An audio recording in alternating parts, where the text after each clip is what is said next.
नमस्कार दोस्तों, बात करेंगे आज ग्रामर के एक टॉपिक सब्जेक्ट वर्ब एग्रीमेंट की। सब्जेक्ट वर्ब एग्रीमेंट जो कि हमारे रीट परीक्षा के लिए लैंग्वेज सेकंड इंग्लिश लेते हैं जो बच्चे, उनके लिए उपयोगी है। एसएससी, बैंक या किसी भी कंपटीशन एग्जाम की तैयारी करते हैं, जैसे हाल ही में पटवार परीक्षा की तैयारी कर रहे हैं काफी स्टूडेंट, तो उसमें भी इंग्लिश है। वहां पर भी जो क्वेश्चन आएंगे करेक्शन ऑफ द सेंटेंस के, वो भी इस टॉपिक से बनते हैं। तो आइए बात करते हैं इस टॉपिक की, subject verb agreement. Subject verb agreement. Subject verb agreement का अर्थ क्या होता है? सबसे पहले तो ये देखिए, सब्जेक्ट का वर्ब के साथ एग्रीमेंट होगा तभी किसी सेंटेंस का निर्माण होगा, अन्यथा किसी भी सेंटेंस का निर्माण नहीं किया जा सकता। तो सब्जेक्ट का वर्ब के साथ एग्रीमेंट होना जरूरी होता है। सब्जेक्ट का वर्ब के साथ एग्रीमेंट मतलब ये कि अगर सिंगुलर सब्जेक्ट होता है, सिंगुलर सब्जेक्ट होता है, तो इसके साथ वर्ब भी कैसी होनी चाहिए? इसके साथ वर्ब भी सिंगुलर होनी चाहिए। और प्लूरल सब्जेक्ट होता है, प्लूरल सब्जेक्ट होगा तो इसके साथ वर्ब भी कैसी होनी चाहिए? प्लूरल होनी चाहिए। सिंगुलर सब्जेक्ट के साथ सिंगुलर वर्ब होगी और प्लूरल सब्जेक्ट के साथ प्लूरल वर्ब होगी, तभी वर्ब का सब्जेक्ट के साथ एग्रीमेंट होगा, अन्यथा वर्ब का सब्जेक्ट के साथ एग्रीमेंट नहीं माना जाएगा। अब कई सारे स्टूडेंट्स ऐसे हैं जिनको नहीं पता कि सिंगुलर सब्जेक्ट क्या होता है, सिंगुलर वर्ब क्या होती है। तो सिंगुलर सब्जेक्ट, सबसे पहले मैं आपको बता दूं कि कौन कौन से सिंगुलर सब्जेक्ट होते हैं। सिंगुलर सब्जेक्ट की बात करें तो प्रोनाउन के तहत ही सिंगुलर है, शी सिंगुलर है, इट सिंगुलर है, या कोई नेम जो होता है, किसी का जो भी नाम हो वो सिंगुलर होता है। और अगर प्लूरल की बात करें कि प्लूरल सब्जेक्ट क्या होता है, प्लूरल सब्जेक्ट की बात करें तो दोस्तों वी प्लूरल होता है, यू प्लूरल होता है, और दे प्लूरल होता है, और प्लूरल आई को भी, आई के साथ भी प्लूरल वर्ब का प्रयोग किया जाता है। आई हालांकि में सिंगुलर होना चाहिए, लेकिन इसके साथ भी वर्ब प्लूरल आती है। इसके साथ वर्ब का थोड़ा सा ये लोचा है कि अगर वाज वर्ब की बात करें तो इसके साथ वाज आता है, इज़मार की बात करें तो इसके साथ एम आता है, हैज हैव की बात करें तो इसके साथ हैव का यूज होता है, और विल शैल की बात करें तो इसके साथ वैसे तो शैल आता है, लेकिन चार चीजें होती हैं जहां पर इसके साथ विल भी आ सकता है। जब आप किसी को धमकी देते हो, जब आप किसी से वादा करते हो, जब आप किसी को आदेश देते हो, जब आप फिर्म डिटर्मिनेशन यानी कि पक्का इरादा करते हो, तब आई के साथ विल आता है। इन चार कंडीशन में वैसे आई के साथ शैल आता है। तो ये तो बात हो गई सब्जेक्ट की कि सब्जेक्ट सिंगुलर प्लूरल कैसे होते हैं। यहां पर अपने बात करें कि वर्ब सिंगुलर प्लूरल कैसी होती है। अगर किसी वर्ब के साथ, मान लो कोई वर्ब की फर्स्ट फॉर्म है और उसके साथ एस या ईएस लगा हुआ है, तो ऐसी वर्ब सिंगुलर मानी जाएगी। और बिना एस ईएस के यानी कि खाली वर्ब की फर्स्ट फॉर्म जो होती है, ये प्लूरल मानी जाती है। जैसे कि आपके पास वर्ड है गो, आप इसके साथ ईएस लगा दोगे तो ये क्या बन जाएगा? गोज। तो गोज सिंगुलर है, जबकि गो अगर आप इसका ईएस हटा दोगे तो ये गो जो है ये प्लूरल बन जाएगा। तो जब वर्ब के साथ एससीएस होता है तो वर्ब सिंगुलर होती है, और बिना एससीएस के वर्ब प्लूरल होती है। तो इन दो बातों का ध्यान रखना है, क्योंकि ये पूरे सब्जेक्ट वर्ब एग्रीमेंट के तहत ये बातें हमें काम आने वाली हैं। तो आपको क्या याद रखना है? मोस्ट इंपोर्टेंट बात यह है कि वर्ब सिंगुलर कब होती है? जब उसके साथ एस या ईएस होता है। बिना एससीएस के वर्ब कैसी होती है? प्लूरल।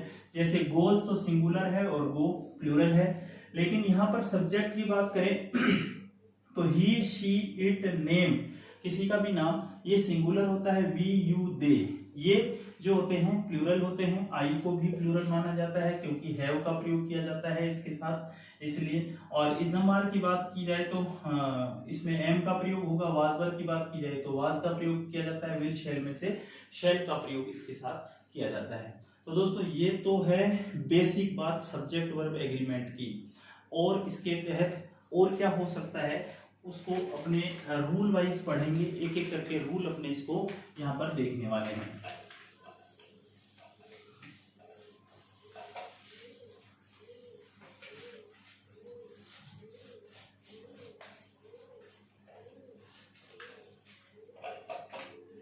देखिए सबसे पहले हम सब्जेक्ट वर्ब एग्रीमेंट का फर्स्ट रूल पढ़ते हैं।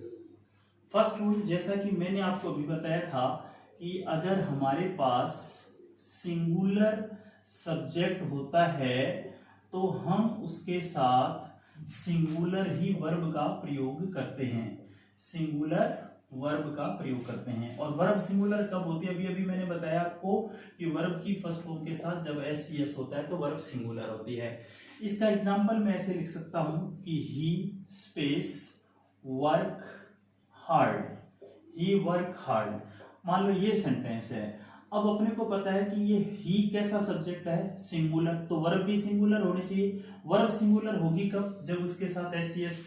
तो अगर अपने को यहाँ पर ऑप्शन मिलता कि यहाँ पर वर्क लिखा जाए और बी ऑप्शन मिलता कि यहाँ पर वर्क्स लिखा जाए, तो हमारा आंसर ये होगा। क्योंकि सब्जेक्ट सिंगुलर है तो वर्ब भी सिंगुलर होगी, और वर्ब सिंगुलर कब होगी, जब उसके साथ एस या ईएस आता है। तो ये वर्ब सिंगुलर है, इसलिए हमारा आंसर ये है।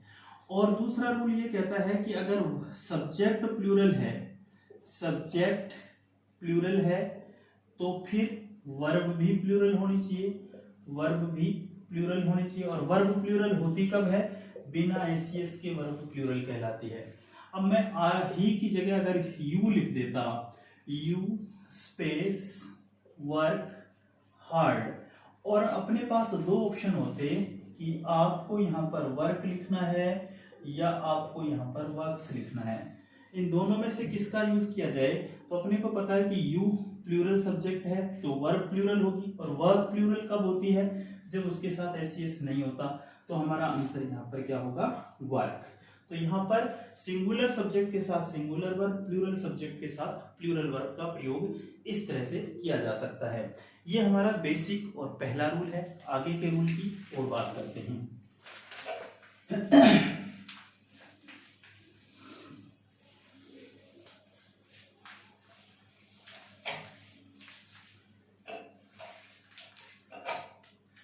देखिए दोस्तों, अब बात करते हैं अपने रूल नंबर 2 की।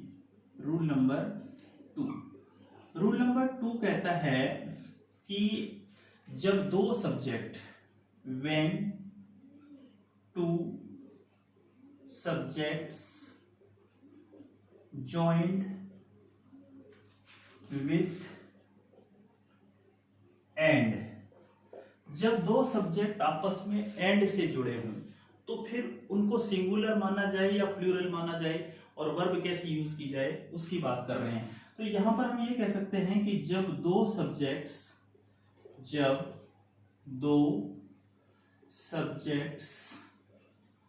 आपस में एंड से जुड़े हों, एंड से जुड़े हों, तब प्लूरल वर्ब का प्रयोग होता है, प्लूरल वर्ब का प्रयोग होता है। इंग्लिश में हम कहेंगे when two or more subjects join with and we must use plural verb with it. जब दो सब्जेक्ट आपस में एंड से जुड़े होते हैं तो जनरली उसे क्या माना जाता है, जनरली उसे प्लूरल माना जाता है। परंतु दोस्तों जरूरी नहीं है कि दो सब्जेक्ट आपस में एंड से जुड़े हैं तो वो प्लूरल ही होंगे, वो सिंगुलर भी हो सकते हैं, उसकी भी मैं बात करूंगा। पर पहले मैं ये बताऊंगा कि दो सब्जेक्ट आपस में एंड से जुड़े होते हैं तो प्लूरल कैसे होते हैं। जैसे कि अपने पास एग्जांपल है कि Ram and Shyam, Ram and Shyam are good boys, Ram और श्याम अच्छे लड़के हैं। तो यहाँ पर देखो एक सब्जेक्ट है राम और दूसरा सब्जेक्ट है श्याम, दोनों किससे जुड़े हुए हैं, एंड से। और जब दो सब्जेक्ट आपस में एंड से जुड़े हुए हैं इसका मतलब राम और श्याम मिलकर तो दोनों क्या हो गए, प्लूरल हो गए। तो ये प्लूरल सब्जेक्ट हो गया ना, ये पूरा का पूरा सब्जेक्ट है इस सेंटेंस का। और सब्जेक्ट कैसा हो गया? प्लूरल, क्योंकि दो सब्जेक्ट हैं और दोनों आपस में किससे जुड़े हुए हैं? एंड से, इनको प्लूरल माना जाएगा और इसलिए वर्ब भी प्लूरल आई यहाँ पर, इसलिए ये सेंटेंस सही है। परंतु ऐसा जरूरी नहीं है कि कई बार देखने में हमें दो सब्जेक्ट लगते हैं, बीच में एंड भी होता है, पर वो दो सब्जेक्ट होते नहीं है, वो एक ही आइडिया को देते हैं, उनको सिंगुलर माना जाता है। तो ऐसे सब्जेक्ट्स का हमें ध्यान रखना पड़ेगा। मैं फिर रिपीट कर दूं कि जरूरी नहीं कि दो सब्जेक्ट आपस में एंड से जुड़े हैं तो आप उनको प्लूरल मान लो। कभी कभी ज्यादातर जो कहावतें होती हैं, जो प्रोवर्ब्स होती हैं, उसमें ऐसा होता है कि दो सब्जेक्ट दे रखे होते हैं, बीच में एंड होता है और स्टूडेंट उसको प्लूरल मान बैठता है और उसको उसके साथ वर्ब प्लूरल लगा देता है। बट ऐसा जरूरी नहीं होता। दो सब्जेक्ट जब एक ही आइडिया को देंगे, चाहे वो एंड से जुड़े हुए हों, उसको फिर हम सिंगुलर मानकर वर्ब उसके साथ सिंगुलर लगाते हैं। ऐसे कुछ एग्जांपल्स की मैं यहाँ बात करने वाला हूं। देखिए ऐसे कुछ एग्जांपल्स।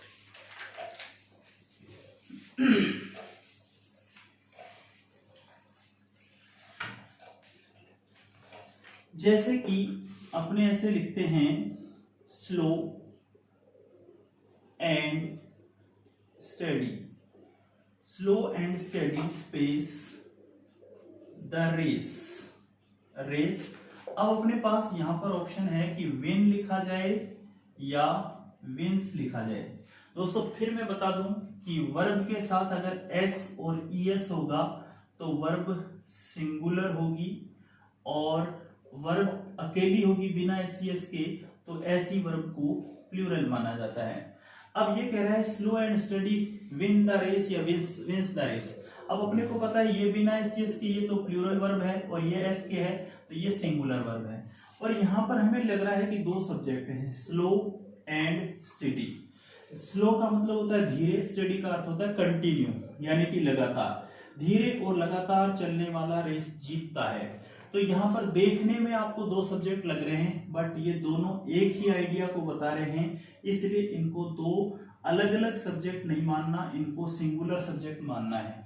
और जब ये सिंगुलर है तो वर्ब भी सिंगुलर होगी, और वर्ब सिंगुलर कब होगी? जब उसके साथ एस या ईएस होगा।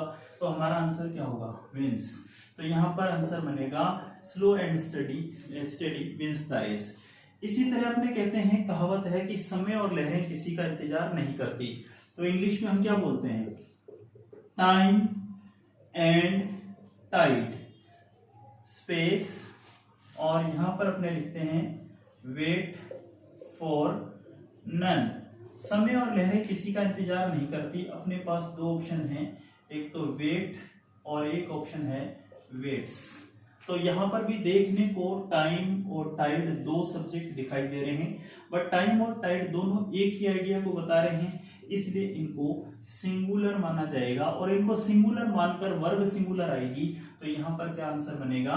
Weights. Time and tide waits for none. समय और लहरें किसी का इंतजार नहीं करती। इसी तरह दोस्तों एक क्वेश्चन हो सकता है कि bread and butter space make a good breakfast, कि ब्रेड और बटर एक अच्छा नाश्ता बनता है। तो यहां पर दो ऑप्शन है हमारे पास, मेक या मेक्स। तो यहां पर भी देखने को भले ही दो सब्जेक्ट हों, बट ये एक ही आइडिया को बता रहे हैं, तो वर्ब सिंगुलर होगी। तो यहां पर क्या होगा? Makes. Bread and butter makes a good breakfast. देख लीजिए इनको एक बार अच्छी तरह से, फिर बात करते हैं आगे कुछ रूल्स की।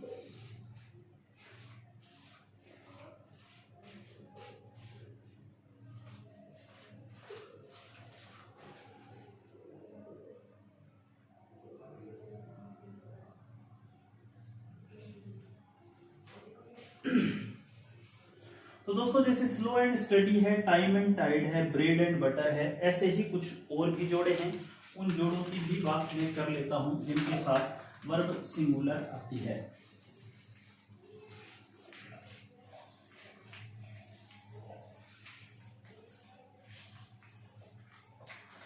आपको इन जोड़ों को याद रखना पड़ेगा कि एक तो अभी मैंने बताया था, जो स्लो एंड स्टडी, धीरे और लगातार चलना। जैसे टाइम एंड टाइड, जैसे ब्रेड एंड बटर, ठीक है, जैसे हॉर्स एंड कैरियज, जैसे राइस एंड करी।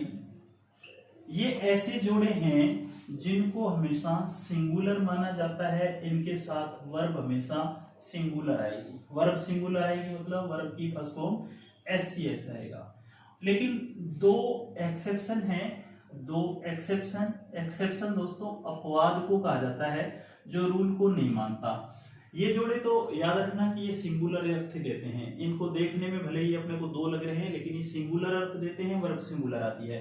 But poverty and misery, poverty and misery, poverty and misery जिसको हम बोलते हैं गरीबी एवं दरिद्रता, गरीबी एवं दरिद्रता। और एक होता है crown and glory, crown and glory जिसको अपने बोलते हैं शानो शौकत। दोस्तों ये दो जो है ना, poverty and misery, crown and glory, इनको सिंगुलर नहीं माना जाता, इन्हें प्लूरल माना जाता है, इन्हें प्लूरल माना जाता है।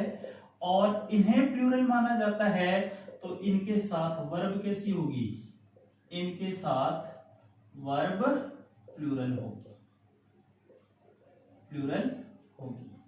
और वर्ब प्लूरल मतलब वर्ब की फर्स्ट फॉर्म। तो ये कुछ एक छोटे छोटे से रूल मैंने आपको बताए, क्योंकि एक्चुअली मैं आप लोगों के लिए रीट के लिए जो कंप्लीट सिलेबस है इंग्लिश का और साइकोलॉजी का, दोनों करवाऊंगा मैं आपको मेरे यूट्यूब चैनल पर नागियाज लर्निंग अड्डा पे। आज ये पहली क्लास थी, छोटी सी क्लास बनाई है सिर्फ चेक करने के लिए कि ये क्लास कैसी लगी आपको। मैं ये क्लास YouTube चैनल पे अपलोड करूंगा इस क्लास को। आप मुझे बताइए अगर आपको ठीक लगती है ये क्लास तो कंटिन्यू रखें, पूरे कंप्लीट सिलेबस को पढ़ेंगे और इसको इंग्लिश को तो पढ़ेंगे ही, साइकोलॉजी को भी पढ़ेंगे। आप जरूर बताइए कि क्लास कैसी लगी। आज की क्लास छोटी है, बाकी अगली क्लासें जो हैं अपने फुल 1 घंटे की क्लास बनाएंगे। तब तक नमस्कार।